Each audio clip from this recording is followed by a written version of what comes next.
ஹிந்தியில் மே மற்றும் பர் இதோட பயன்பாட்டை கேட்டு ஒரு ரிக்வெஸ்ட் வந்திருந்தது.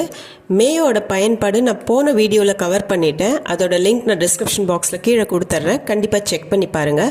இந்த வீடியோவில் நம்ம பர் அப்படிங்கிறது எப்படி யூஸ் பண்ணலாங்கிறது பார்க்கலாம். வணக்கம், நமஸ்கார், welcome back to my channel. என் பேர் உமா.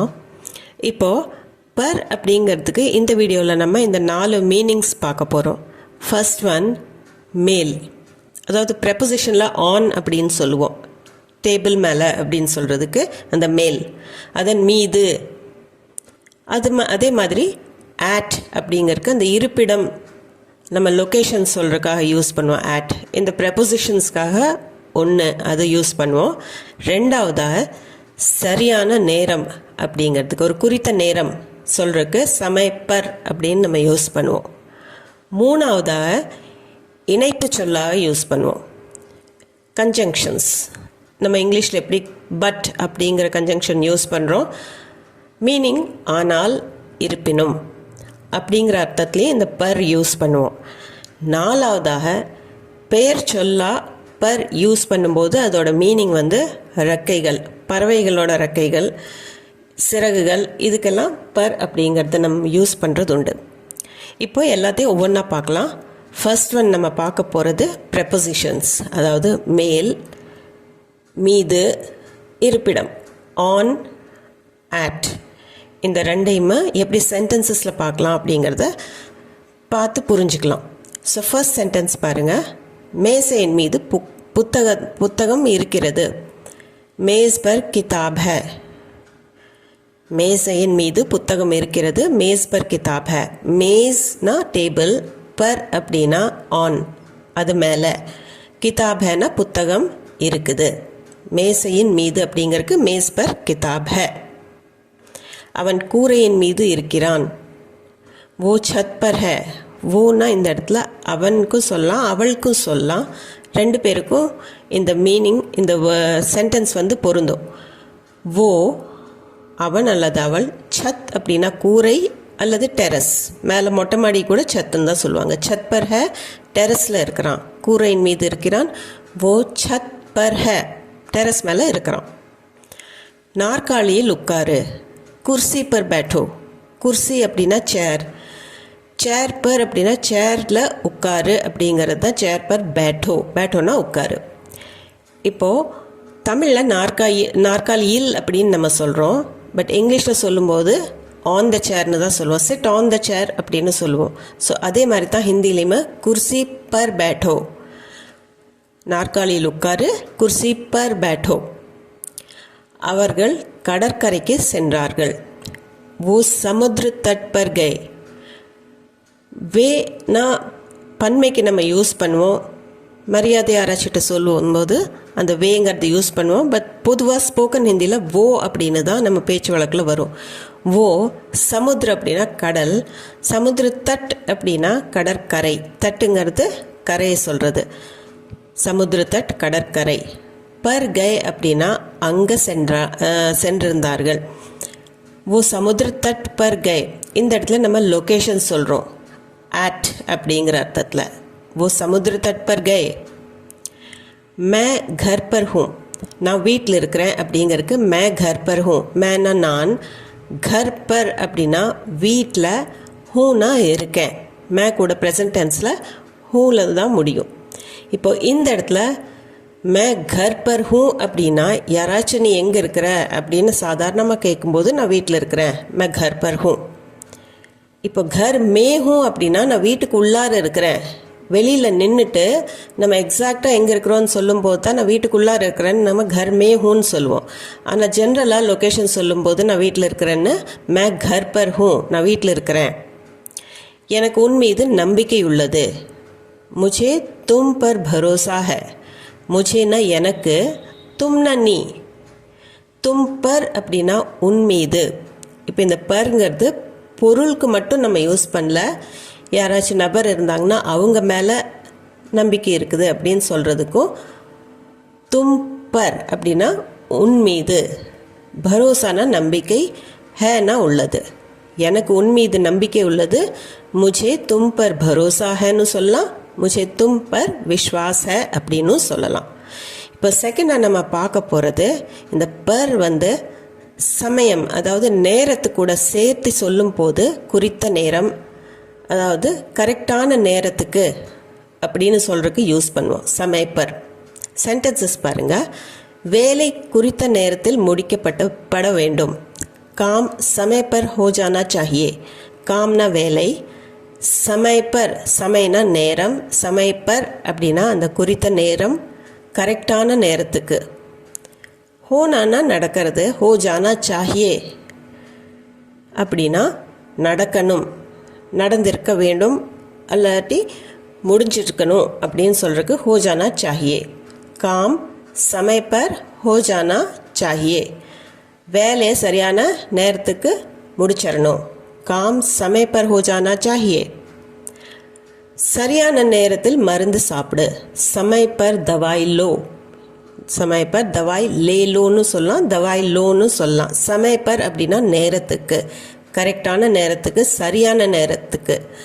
दवाई அப்படின்னா மருந்து, ले लो அப்படின்னா எடுத்துக்கோ அல்லது சாப்பிடு. समय पर दवाई ले लो, சரியான நேரத்துக்கு மருந்து சாப்பிடு.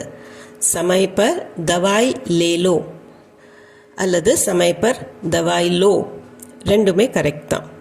அப்போது இந்த இடத்துல समय पर அப்படிங்கிறது சரியான நேரத்துக்கு அப்படின்னு சொல்கிறதுக்காக समय परன்னு யூஸ் பண்ணியிருக்கிறோம்.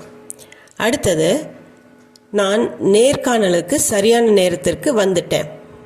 मैं इंटरव्यू के लिए समय पर पहुंच गया. मैं அப்படின்னா நான், इंटरव्यू के लिए इंटरव्यूக்காக, समय पर அப்படின்னா சரியான நேரத்துக்கு. समय पर அப்படின்னா நேரத்துக்குங்கிற அர்த்தம் மட்டும் இல்லை, சரியான நேரத்துக்கு, இந்த குறிப்பிட்ட நேரத்துக்கு, அவங்க சொன்ன நேரத்துக்கு. பहुंच गया அப்படின்னா சேர்ந்துட்டேன் அப்படிங்க, போய் சேர்ந்துட்டேங்கிறதுக்கும் पहुंच गया, வந்து சேர்ந்துட்டேன் அப்படின்னு சொல்கிறதுக்கும் पहुंच गयाன்னு நம்ம சொல்லலாம். இப்போ இந்த இடத்துல வந்து விட்டேன் அப்படின்னு சொல்கிறதுக்கு पहुंच गया அதுக்கும் சொல்லலாம். मैं इंटरव्यू के लिए समय पर पहुंच गया. मैं इंटरव्यू के लिए समय पर पहुंच गया. அடுத்தது, காலப்போக்கில் எல்லாம் சரியாகிவிடும். वक्त आने पर सब ठीक हो जाएगा. இந்த இடத்துல நம்ம समय परன்னு யூஸ் பண்ணாமல் वक्त அப்படிங்கிற உருது வேர்டை யூஸ் பண்ணிக்கிறோம். வக்த்னா சமய நேரம் தான். ஆனே பர் அப்படின்னா வரும்போது. இந்த இடத்துல வக்த் ஆனே பர் அப்படின்னு நம்ம சொல்கிறோம். நேரம் வரும்போது. சப்னா எல்லாம், டீக் ஹோ ஜாயேகா சரியாகிவிடும். டீக் ஹோனா சரியாகுது, டீக் ஹோ ஜாயேகா அப்படின்னா அது ஃபியூச்சர் டென்ஸ், சரியாகிவிடும். வக்த் ஆனே பர் நேரம் வரும்போது, கரெக்டான நேரம் வரும்போது அல்லது காலப்போக்கில். सब ठीक हो जाएगा எல்லாம் சரியாயிடும். समय आने पर सब ठीक हो जाएगाன்னு சொல்லலாம். மூணாவதாக, பர் நம்ம இணைப்பு சொல்லாக, அதாவது ஆனால், இருப்பினும், இந்த மாதிரி அந்த இணைக்கும் போது சில சென்டென்சஸ் எல்லாம் பட் யூஸ் பண்ணி நம்ம இங்கிலீஷில் யூஸ் பண்ணுற மாதிரி பர் ஹிந்தியில் நம்ம யூஸ் பண்ணிக்கலாம். பர்னா ஆனால். நீ வருவதா இருந்தது ஆனால் வரவில்லை.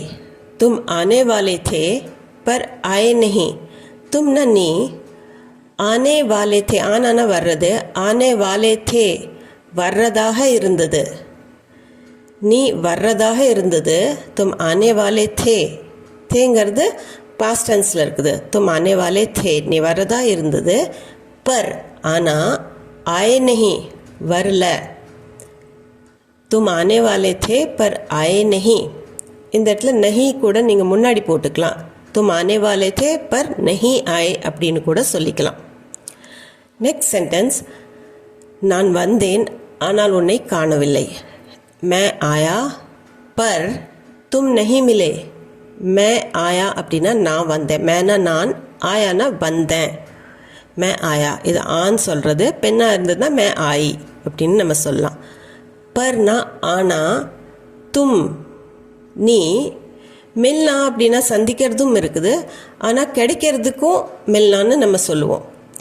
ஸோ உன்னை காணலை அப்படின்னு சொல்கிறதுக்கு தும் நஹி மிலே, நீ எனக்கு கிடைக்கல.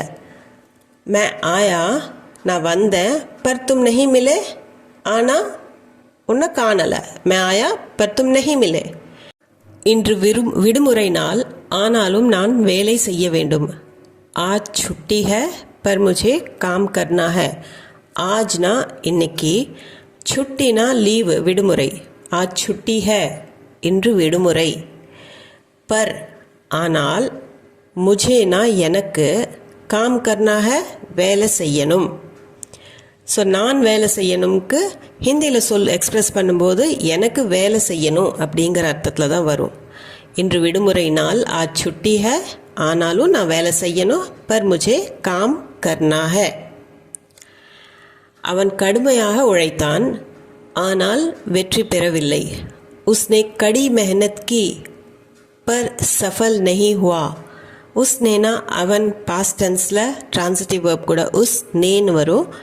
மெஹனத்னா உழைப்பு. கடி மெஹனத் அப்படின்னா கடினமான உழைப்பு. கடி மெஹனத் கி, கடினமாக உழைத்தான். ஸோ இந்த இடத்துல கீ ஏன் வருதுன்னா மெஹனத் பெண்பால் வார்த்தை, இல்லாட்டி கியான்னு வந்திருக்கும். இது பெண்பால் வார்த்தைங்கிறதுனால மெஹனத் கி. உஸ்னே கடி மெஹனத் கி, அவன் கடுமையாக உழைத்தான்.